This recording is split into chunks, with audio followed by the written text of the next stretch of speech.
Hi everybody. I have taken some notes on my computer and it's right here. That's why I'll be looking over there during this video. So as far as the video goes and my reaction to it, I love videos like this and I love activities like the one that was included in this discussion as well, because I really think that educators and teachers need to see things and experience things like this to understand and overall just be more patient with students with disabilities, because we don't understand and we can't understand, and this is the closest that we're going to ever be able to understand and kind of step into their shoes about what they're dealing with on a day-to-day basis in the classroom especially. So what part of the video impacted me the most and why? The visual perception activity where he had a mirror and he had the certain people come and try to draw while looking at the reflection, so their visual perception was flipped. That was so interesting to me, and it kind of shocked me that, you know, for some people with disabilities, that's how they see things. And he was talking about how once you go off the line, how it's so hard to get back onto that line. And then the oral activity where one person starts a sentence and says something, and then the next person kind of continues on that story. Well, then he said, okay, do everything, or do the same thing you're doing, but do it without using the letter N in any word. Like, it can't start that word, it can't be in that word at all. And then it became so difficult for people to speak and to get, they had any sentence that they wanted to, they could say anything they wanted to, it just could not have the letter N in it. And it became so difficult for them. And I think that really shocked me and impacted me, because he said this is, you know, how someone with a speech disability, it can be for them. And he said that the most important thing you can do is to give them time. And I go into that later. So anyways, describe 3 points that Dr. Lavoie made that were new to you or provided a good reminder. So one of the points that he made was distractibility and attention span are very different things. And I thought this was so cool that he brought this up, because your no attention span, they pay attention to nothing. And then a distraction, or someone with distractibility, they pay attention to everything.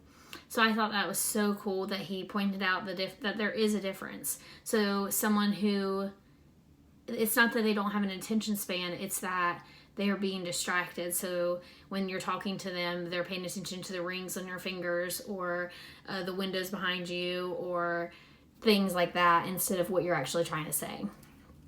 And then another point was telling a kid to look at something harder, bribing them, taking things away, and blaming the victim are not good ways of handling a child when they don't understand something. Instead of doing these 4 things, and just help them instead of get frustrated with them.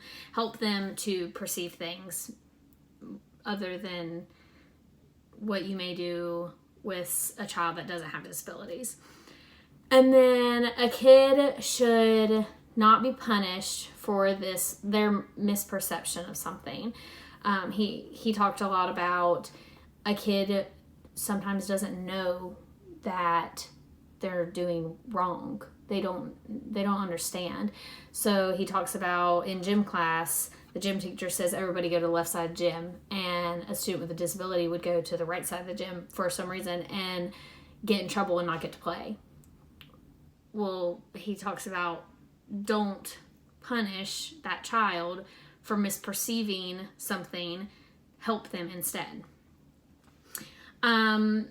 So next, there is the three strategies that I as a teacher can implement into my future classroom for students who experience frustration, anxiety, and tension. So one really good strategy that I pulled from the video was taking a child with a learning disability to the side and telling them that I will not call on them unless I'm in front of their desk. So he actually mentioned this in the video, obviously. He talked about, instead of letting a child with a disability sit there and panic and worry and only be focused on when are they going to call me, instead pull them to the side and away from all the classmates and everything and say, hey, you know, I want you to just focus on what I'm saying during class discussion. And then don't worry about me calling on you, because I'll only call on you if I'm standing in front of your desk. So that way you'll know that I'm going to call on you. And he said by doing this, they become comfortable enough in the classroom setting that eventually the hope is that they'll start volunteering answers.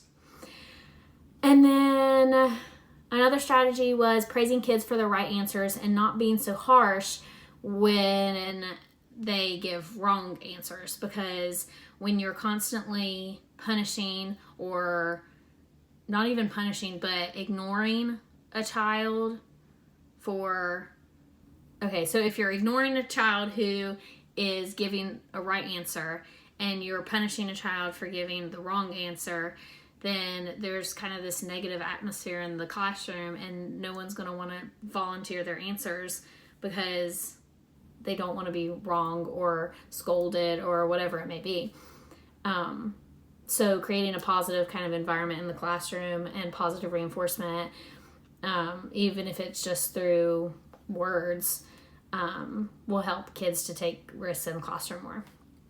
And then the third strategy that I think I pulled that's most important from this video is just having patience with students and giving them the gift of time too. I really loved that part in the video, giving the gift of time and just being patient. Where he said do something after asking a question. So give a student a question and then say, while you guys are thinking about it, I'm going to go clean the whiteboard. And so he would go clean the whiteboard and then ask the student with a disability first about what they could come up with, because while they might have only been able to come up with one thing while you were cleaning the whiteboard, other students may have come up with 5 things. So it's more likely that the other kids will have an answer after you ask the student. So I thought that was cool and smart to make sure that they're included in class discussion and included in participation, but they're given a little extra. So on to the activity questions. I actually did these same activities last semester in one of my prereq education classes, and I thought that since I knew somewhat of what to expect, it would be easier this time, but I was wrong. It's not easy ever. The first question was, did the simulations help you better understand a disability in each of these areas, and how?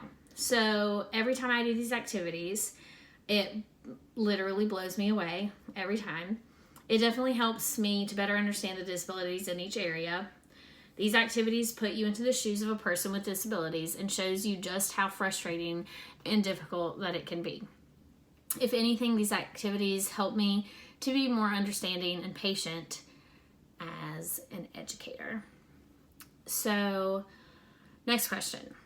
As you were going through the simulations, were there things you wished you had or that you could do that would help you? If so, what were they?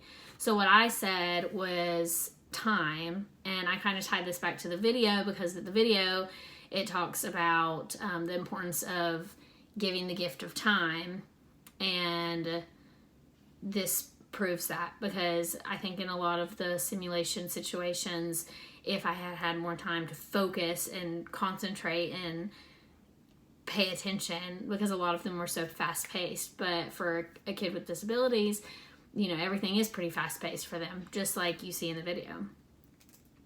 Given your participation in the activities, list and describe at least 4 supports or accommodations you could provide to the student in your classroom who has difficulties with anything. So I said in my classroom, I'll prioritize being patient, as I said earlier.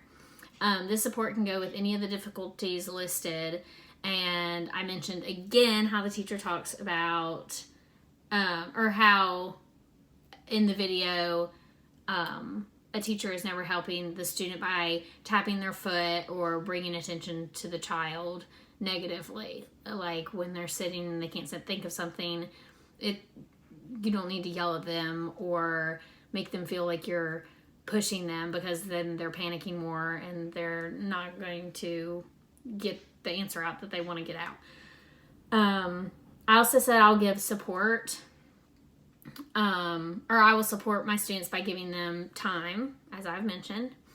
I will give them encouragement and give them those positive words that they need to hear, and I will help them to feel comfortable in the classroom so that if they're ever struggling, they will come to me, because I think that having a comfortable and safe classroom environment can really transform everything. Because I think that when a kid is struggling, if they're comfortable with you, they're going to come ask for help, and that's going to make all the difference. And then, what effect does your participation in these simulations have on you as a future teacher? So these simulations obviously help me to step into the shoes of students with disabilities, even just a little bit, because they have to deal with this on a day-to-day basis their entire lives. So I'll never be able to understand the obstacles that they are having to deal with. I can only try to create the best classroom environment and the best instruction possible to help in every way I can. So that's it.